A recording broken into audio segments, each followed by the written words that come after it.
Back in 1976, the woman who would one day become my beloved Lady Menzoid immigrated to Canada from her birthplace of Johannesburg, South Africa. If you've ever been to South Africa, you know it's a beautiful country. The climate, the flora and the fauna, the wine, the beaches. But South Africa in 1976 was a very ugly place from a political perspective. The country was still clinging to the odious system of apartheid, in which blacks, whites, and coloreds were separated like so much human laundry. It was apartheid that made my future wife's family leave South Africa.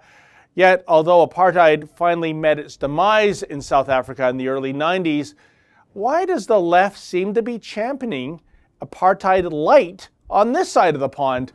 Case in point, this year the University of Toronto recently hosted its first ever blacks-only graduation ceremony.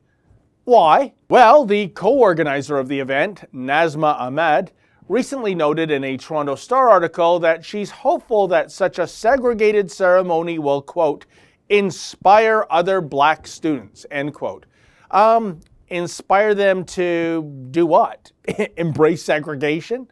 Even so, when the blacks-only grad ceremony was pitched to the tall foreheads at the U of T, they loved it. Not only that, the university even contributed to the ceremony's funding.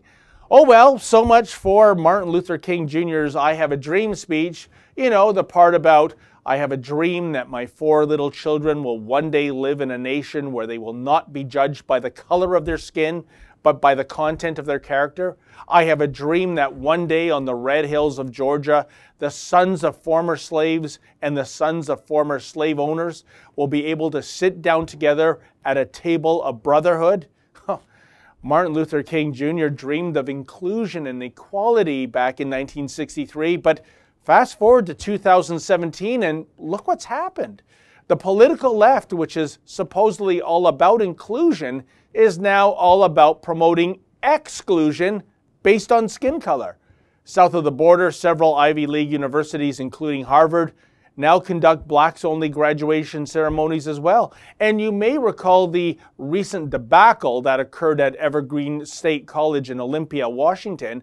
I speak of the social justice warriors who requested that white people remove themselves from campus for a so-called day of absence.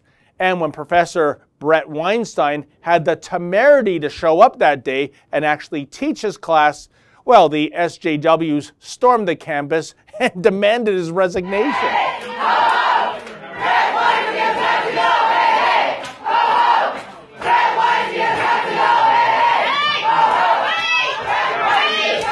You know, I'm always so impressed how those on the loony left never fail to come up with a snazzy rhyming couplet for the phrase, hey, hey, ho, ho.